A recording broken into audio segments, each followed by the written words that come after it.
فہد بھائی یہ ریفنڈ تو 327 بلین کے، اس کے علاوہ ایڈوانسز بھی ہے نا کہ جو آرگنائزیشنز کو، کمپنیز کو، بینکس کو جو سال کے ایڈوانسز اور پتہ نہیں کتنے ٹائمز ایڈوانسز جو ہے وہ لے لیے گئے. دیکھیں انکم ٹیکس ریفنڈ تو آپ کو کبھی ملتا ہی نہیں ہے، ٹھیک ہے نا، وہ کھڑے ہوئے رہتے ہیں. 327 بلین ہے. سیلز ٹیکس کا بھی آپ کو جب آپ ریفنڈ کے لیے جاتے ہیں اور یہ کہتے ہیں ہم نے فاسٹ سسٹم میں دیا ہوا ہے، لیکن وہاں بھی یہ 12% پہلے ڈیڈکٹ کر لیتے ہیں اور پھر آپ کو یہ باقی پیمنٹس کر رہے ہوتے ہیں، تو وہ بھی ایک پائل اپ ہوتا ہوا جاتا ہے.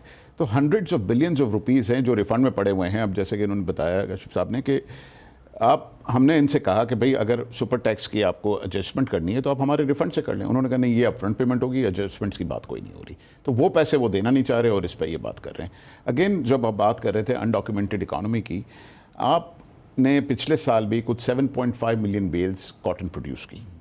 5.5 ملین بیلز آپ کے سسٹم میں آئیں اور 2 ملین بیلز آپ کے سسٹم سے نکل گئیں. اگر آپ نے اتنا ٹیکس رکھنا ہے، 68.2% جانا ہے، تو you are forcing people to come out of the system. تو یہ بیسکلی اگر آپ دیکھیں تو یہ ریونیو کا امپیکٹ بھی ہے، آپ کو جی ڈی پی کا بھی ہے. یہ 2 ملین بیلز آپ کی جی ڈی پی کا حصہ ہو جاتی ہیں اگر آپ کہتے ہیں، اور آپ کا جو نیٹ ہے وہ بڑا ہو جاتا اور پھر آپ اس سے ٹیکس کما سکتے تھے. مگر ٹیکس ریٹ اتنا آپ نے زیادہ کر دیا ہے کہ people now prefer to get out of the system. آپ اس پہ فوکس نہیں کر رہے، آپ یہ فوکس کر رہے ہیں کہ جو جتنا ٹیکس دے رہا ہے اس پہ اور کیسے ٹیکس ڈالا جائے اور ان سے کس طرح سے ایکسٹریکٹ کیا جائے. دس ول جسٹ کل دا بزنسز. اور آپ نے دیکھ لیا ہے کہ بہت سارے بزنسز جو ٹیکسٹائل کے especially S M E businesses ہیں، کنزمپشن بھی نہیں ہے نا، کنزمپشن نہیں ہے. آپ جو پرچیز پیرٹی ہے پاکستان کی، وہ آپ دیکھیں کہ کتنی کم ہے، کیونکہ لوگوں کے پاس پیسہ بچتا ہی نہیں ہے. سیلریڈ کلاس جو ہے وہ سب سے بڑی جو ہے آپ لوگوں سے ڈبل دیتی ہے. تو یہ ملک میں صرف سیلریڈ کلاس سے ہی کاشف بھائی چل رہا ہے نا. صحیح بات ہے سر. ابھی 7E کا فیصلہ آیا، انہوں نے کہا کہ یہ جو ہے الٹرا وائرس ہے. اب 7E پہ لوگوں نے ملینز آف روپیز دیے ہوئے ہیں.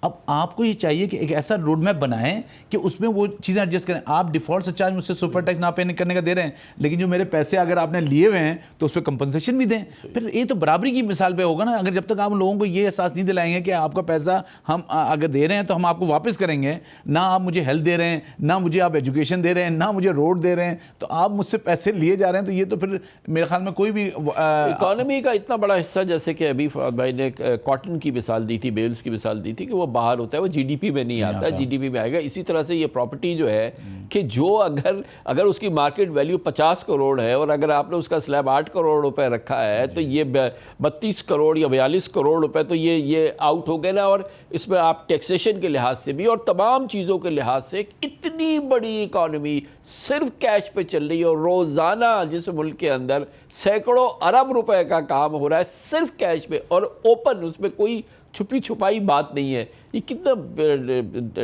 خطرناک چیلنج ہے. سر یہ تکلیف دہ بات ہے. آپ نے سیلریڈ لوگوں کی بات کی، 50% ٹیکس ہے سیلریڈ پہ. مطلب 100 روپے کماؤں، 50 روپے ٹیکس دے کے جاؤں، 50 روپے گھر لے کے جاؤں. اب آپ اس کی زندگی کو بالکل ریون کر دیتے ہیں. انفلیشن آپ 11% سے اوپر لے کے جا رہے ہیں. آپ اس کی لائف کو بالکل اتنی زیادہ، تو وہ کیوں یہاں کام کرے گا؟ اس کو پھر بڑا مشکل ہو جائے گا سروائیو کرنا. بزنسز تو پھر بھی کسی طرح اپنے کیپٹل سے انویسٹ کر کے، بورائنگ سے کر کے، جس طرح، لیکن سیلریڈ کلاس جو ہے نا وہ سب سے زیادہ تکلیف میں ہے. ان کے لیے بہت ریلیف کی ضرورت ہے. میرے خیال میں اس دفعہ ان کو ریٹ کو ریوائز ہونا چاہیے. بھائی یہ پوسٹ ٹیرف جو یو ایس ٹیرف اور ٹرمپ ٹیرفس اور یہ سارا زمانہ آیا، ہم سوچ رہے تھے کہ ہمارا بہتر ہوگا، پھر شاید اب ڈفرینٹ سینیریو ہے. لیکن ایکسپورٹس کا سینیریو جو ہے اوور آل وہ کیا نظر آ رہا ہے اس وقت؟ کیا سر دیکھیں، we have to be in this competitive world. اب ہمیں اگین یہ دیکھنے کی ضرورت ہے، are we competitive to sell. اب انڈیا نے ان دا لاسٹ 6 months 13% کی ڈی ویلیویشن کی ہے. آپ آج بھی ریئر 105 پہ کھڑے ہوئے ہیں.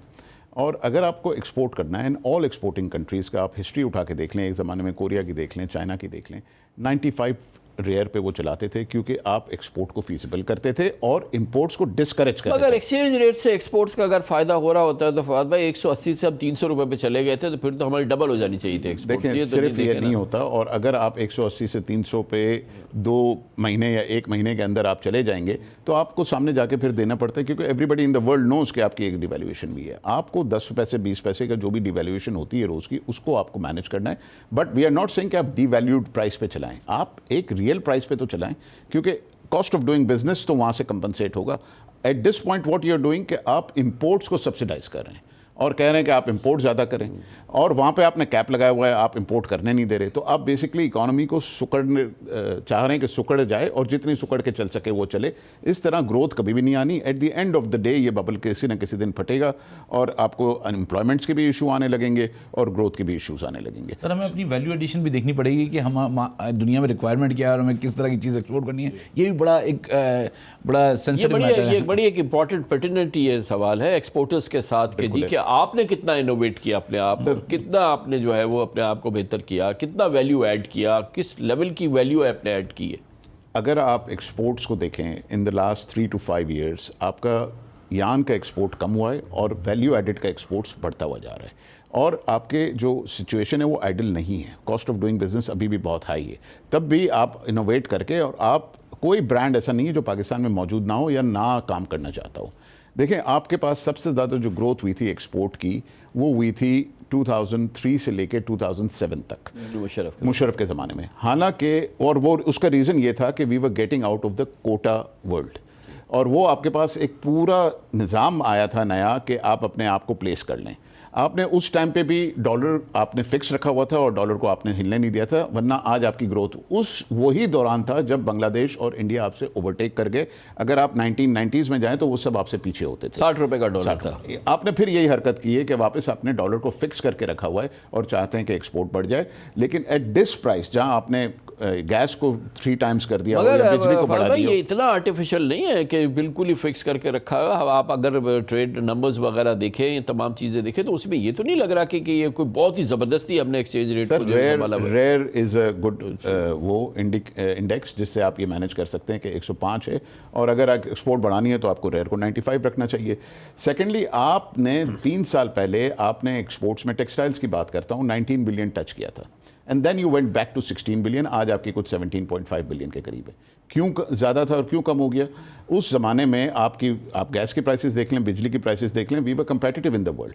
پھر آ کے اچانک سے آپ نے بڑھانا شروع کر دی. ٹھیک ہے, اس ٹائم پہ آپ پوزیشن پہ آ گئے تھے کہ یو ور برسٹنگ, لیکن آپ کو اگر ایکسپورٹ کرنا ہے آپ پہلے یہ ڈیسائیڈ کر لیں کہ ایکسپورٹ کرنا ہے یا نہیں کرنا. اگر کرنا ہے تو پھر آپ کو یہ چکن اینڈ ایگ والی سچویشن کو ریزالو کرنا پڑے گا اور ایکسپورٹ کو آگے لے کے چلنا ہوگا. کاشف بھائی, یہ جو ظاہر ہے کہ ڈی انسینٹیوائز کیا لوگوں کو کہ وہ ڈاکیومنٹ اپنے آپ کو کریں, ریگولیٹ اکانومی میں حصہ لیں, لیکن ایف بی آر کو گورنمنٹ کو کس نے روکا ہے کہ وہ لوگوں کو جو آپٹ کرتے ہیں کہ وہ انڈاکیومنٹڈ اکانومی میں رہیں, وہ کیش اکانومی میں رہیں یا دوسری بکس میں رہیں, کہ ان کو پکڑیں, یا سسٹم ایک ایسا ہو جس کے اندر یا ڈیجیٹائز اکانومی ہو یا جس کے اندر وہ ان کے لیے پاسبل ہی نہ ہو کہ وہ آپٹ آؤٹ کر سکے. یہ کیا بات ہوئی جس کی مرضی ہوئی دے ہم لوگوں نے, ہماری کیا مصیبت ہے جو ہم ٹیکس دیتے ہیں, ہم بھی کچھ نہ کچھ طریقے نکالتے ہیں لوگ. بالکل ٹھیک ہے سر. بیسکلی مسئلہ یہ ہے کہ جو انڈاکومنٹس ہے نا اس کا کوئی پوچھا نہیں جاتا, اس کا کوئی پرسان حال نہیں ہے. ایف بی آر سے اگر یہ رپورٹ لینی چاہے حکومت کہ بھائی آپ نے کتنے لوگوں کو کنورٹ کیا from non filer to filer, یہ آپ بتانا شروع کر دیں ہر کوارٹر پہ. جیسے آپ ایڈوانس ٹیکس مانگتے ہیں نا مجھ سے, اسی طرح آپ بتائیں کہ میں نے اتنے لوگوں کو کنورٹ کیا, تو آپ کو آٹومیٹکلی ایف بی آر کو پتہ چل جائے گا یہ کام کرنا ہے. انہوں نے کیا کرنا ہے, انہوں نے ان کے پاس جو لوگ ہیں انہیں کو فون کرنا ہے, ان کو کہنا ہے کہ جی ایڈوانس ٹیکس پے کر دو, ان کو کہنا ہے کہ جی آپ سپر ٹیکس پے کر دو, ان کو کہنا ہے کہ جی آپ ایکس اماؤنٹ پے کر دو. لیکن جو سب سے امپورٹنٹ بات ہے اس وقت سر, جیو پولیٹیکل سچویشن کی بات ہوئی, جو سب سے زیادہ حکومت کو سمجھنے کی ضرورت ہے, دبئی میں کارپوریٹ ریٹ 9% ہے سر. جی اگر اس وقت آپ چاہتے ہیں کہ اس کو کنورٹ کریں یہاں پہ سچویشن کو, تو آپ اپنے کارپوریٹ ریٹ کو کم کریں. آپ کو یہ کرنا پڑے گا. تو سروس انڈسٹری بہت ساری کمپنیز ایسی ہیں جو کہ بزنس مین تو دیکھتا ہے کہ جہاں پہ ریٹ آف ٹیکس کم ہوا ہے اس کو ROI چاہیے, اور آپ کو یہ اس کو سوچنا پڑے گا کہ اس کو لے کے آئیں, اور یہاں پہ کم ریٹ پہ اگر کمپنیز آئیں گی تو میرے خیال میں پاکستان کا لانگ ٹرم میں فائدہ ہوگا.